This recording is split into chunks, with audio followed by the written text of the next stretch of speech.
আমার বাসার লাউ গাছে ২১টা সর্বোচ্চ লাউ হয়েছে। সব পরিবেশের সমস্যায় আমাকে ফোন করেন। রাতে ২:৩০টার সময় ফোন আসে, আপা মেঘনা নদীর পশ্চিম পাড়ে বালু তুলে। আসলে ছাদ বাগানের বিষয়টা হলো সবুজ থেকে মানুষকে বেশি দিন দূরে রাখা যায় না। এটাই হচ্ছে ছাদ বাগান আমাদেরকে শিখিয়ে দিয়েছে। চীন দেশে বায়ু দূষণ নিয়ন্ত্রণের জন্য স্থানীয় সরকারকে নির্দেশ দেওয়া হয়েছে যে কত স্কোয়ার ফিট তারা সবুজ করতে বাধ্য। কাজে আমাদের নির্মল বাতাসের জন্য আর বিষমুক্ত খাবার জন্য এটা খুবই জরুরি। আমি আসলে ঘোষণা দিতে পারবো না, তার কারণ হচ্ছে আপনারা তো আমাকে পরিবেশবাদী হিসাবে চেনেন। সব পরিবেশের সমস্যায় আমাকে ফোন করেন। রাতে ২:৩০টার সময় ফোন আসে, আপা মেঘনা নদীর পশ্চিম পাড়ে বালু তুলে। আমি বলি ভাই বালু তো আমার বিষয় না, এটা ভূমি মন্ত্রণালয়ের বিষয়। তারপরেও আমাকে ফোনটা করেন, কারণ আমাকেই তারা সবসময় বলতো এই ঘোষণাটা আসতে হবে স্থানীয় সরকার থেকে। শুধু ঘোষণা না, স্থানীয় সরকার আমি বিশ্বাস করি নেতৃত্ব নিয়ে নিজেই আসলে ঢাকা শহরের সবগুলো ছাদকে বাগানে পরিণত করার জন্য প্রণোদনা এবং কর্মসূচিও দেবে। ওখানে আপনারা এখন তরুণ একজন নেতৃত্ব পেয়েছেন। এবং ঢাকা শহরের ধুলা, বায়ু দূষণ আমি আগেও বলেছি, এখনও বলছি, 1 বছরে আপনি কিছু করতে পারবেন না, কেউ পারেনি। কিন্তু মানুষের দুর্ভোগটা তো কমিয়ে রাখা যায়। দুর্ভোগ কমানোর একটা বড় উপায় হচ্ছে ধুলা দূষণ কমানো।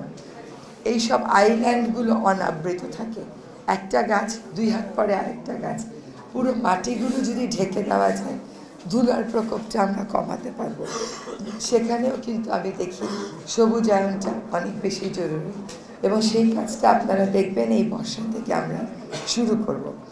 আপনারা যারা আজকে পুরস্কার পেয়েছেন, আমার বাসার লাউ গাছে ২১টা সর্বোচ্চ লাউ হয়েছে, এর বেশি আর আমি পারি না। তবে এটা ঠিক, বেগুন আমাকে কিনে খেতে হয় নাই, কাঁচামরিচও কিনে খেতে হয় নাই, ধনে পাতা হয়তো 1-2 মাস নিজেই পারি, পরে আবার কিনতে হয়। কিন্তু ফ্ল্যাটের যারা মালিক আছেন, ফ্ল্যাটে যদি কেউ সুন্দর করে ছাদ বাগান করে, অন্য ফ্ল্যাটের বাসিন্দারা ফ্ল্যাটের ছাদের উপর আমার যে অংশ আছে এইটাই তুমি আসতে পারবা না, এরকম একটা কথা বলে। কিন্তু এই আপাত থেকে যদি শিখে নেয় কেমন করে বছরের বাগান আর লাউ উৎপাদন করতে হয়, তাহলে ওই ফ্ল্যাটে যেই বাগান করুক না কেন সকলেই উপকৃত হবে। এইখানে আবার রাজুক এবং রিহাবের একটা ভূমিকা আছে। কাজে আমি মনে করি আজকে আপনারা আমাকে ডেকেছেন, ইট ওয়াজ অ্যান অ্যাবসলিউট প্লেজার।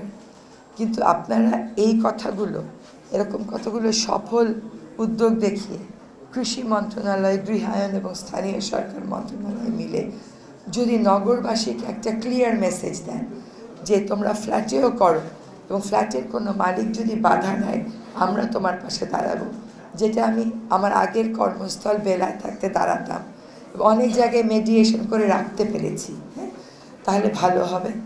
আমাদের কতগুলো ভ্রান্ত ধারণা যে টব লাগলে ছাদ ভেঙে পড়ে যাবে, ছাদ ড্যাম্প হবে, এগুলো কিচ্ছু হবে না, মশা হবে, এগুলো কিচ্ছু হবে না। এগুলো আপনার প্রপার মেনটেনেন্সের মাধ্যমে সব কিছুই অ্যাড্রেস করা সম্ভব। আমাকে ক্ষমা করবেন, আমি আর কথা বলতে পারছি না।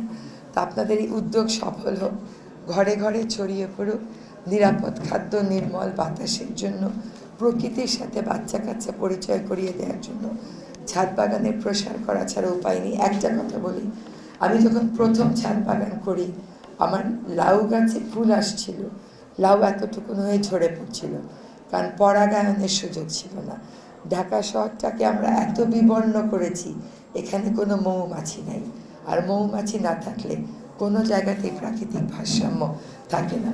পরে আমরা হাতের মাধ্যমে শিখিয়ে দেওয়া হয়েছিল, পরাগায়ন করেছিলাম। কিন্তু এমন নগরী যেখানে মৌমাছি থাকে না, জেনে রাখবেন সেখানে আপনার সন্তানও নিরাপদ না। নিরাপদ একটা ঢাকা আমরা সবাই করব। ধন্যবাদ।